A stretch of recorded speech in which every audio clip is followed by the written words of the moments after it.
the outsider, the neutral perspective on the 49ers schedule. And this is it. And again, if you're listening to this podcast, we're showing the schedule right now on YouTube, but I recommend just you pull it up and look at it.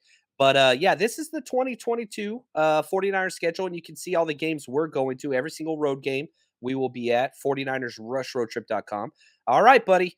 Break us down, Brian. So trap games, I actually like the Dolphins at home in Week 13.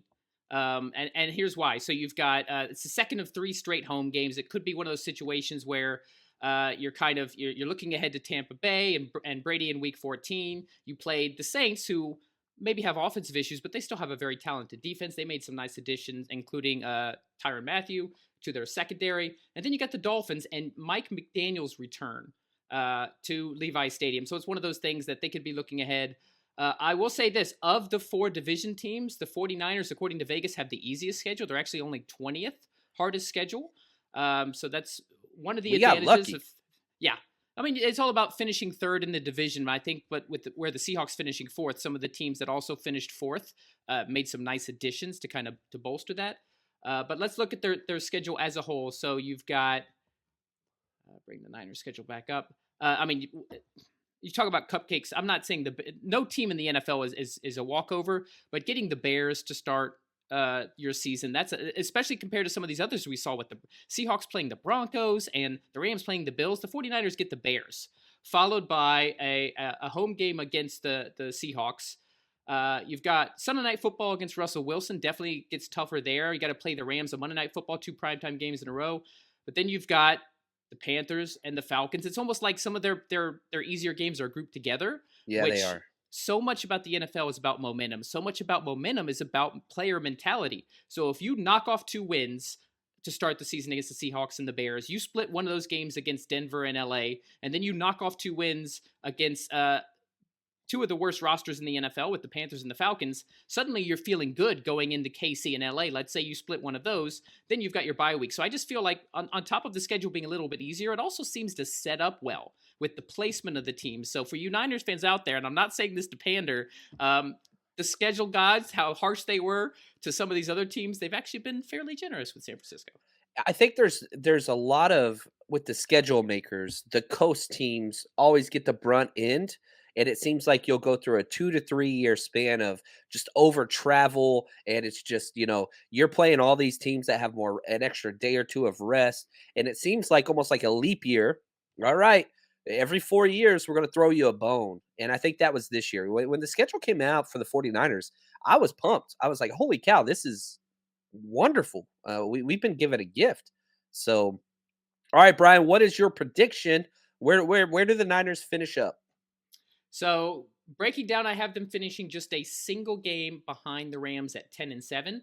I certainly think they have the talent to finish better than that, and a lot of times it comes down to injuries with San Francisco. For whatever reason, the NFL guys just seem to bestow some very painful injuries as far as impact on the 49ers roster. So if they can stay healthy with the way this schedule lines up, they can certainly be better than that. But even at 10-7, I have them making the playoffs. And at the end of the day, that's all you need. You just need to get into the dance and win a few games, and you have a shot at the Super Bowl. And I definitely think this roster is capable of that. Yeah, I think a lot of it's Trey Lance. What can he do? Yeah, he's thrown 77 passes. Like, that's it. And, I went through, because of COVID, I can't do my traditional film breakdowns. So I did a breakdown with no sound. And so I just went through and cut all 77 clips of every single pass attempt he had, which that's on the YouTube channel. If you want to see, I'm going to do a breakdown for Patreon on that later on, when I could talk for more than 5 minutes without losing it. But, I have, there's such a big degree of variance with what could happen in the 49ers schedule. If I just look at games they should win, I got them at 11-6. So you had them at 10-7. Is that correct? Yeah. 10-7. And Vegas has the over-under at 9.5, which I've been betting that one almost every week. You should. And as an outsider, you should. That's a little conservative for San Francisco, and I'm not quite sure why.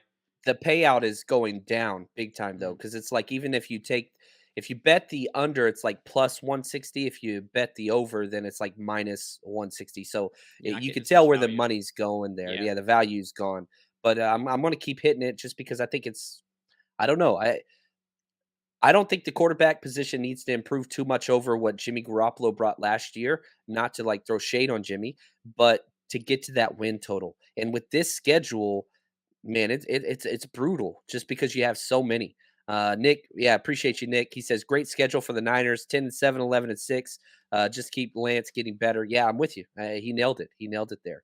So That's Brian, the man, big question mark. I just want to comment quickly. yeah, It's Trey Lance. I mean, I know that that's not a mystery to you as 49ers fans, but we don't know what we're getting yet, right? You've seen reports, positive and negative from training camp. You've seen his throws. We certainly know the talent is unquestionable.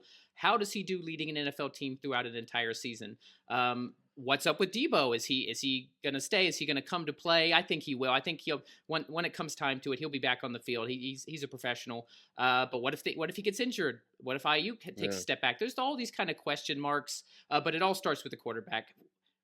How Trey Lance performs this year is going to make the difference between whether this is a team that's teetering on a wild card spot or actually has a chance to win the NFC West. I like it. I like it. Well, Brian, can't say thank you enough. Go follow this man, legitfootball.com. It's free and it's an incredible resource. So if you just want to learn more about the football and the NFL, we cover the Niners here. It's a very broad perspective. Thank you, Brian. We're hopefully going to get you on the show a little more often, man. Really Sure. appreciate you, man. Yeah, I'd love to. And if you guys have all NFL stuff that you want John to talk about out that maybe relates to the 49ers that doesn't, Oh, send him the questions. He'll get them to me. I'll yeah. come back on the show. I love talking all things NFL. I covered the entire league and have for a few years now, so I can be that kind of outside perspective. Look at Appreciate this you shot guys. shade, man. Brian, he says Brian's content is awesome. Don't hesitate. I freaking love it, man.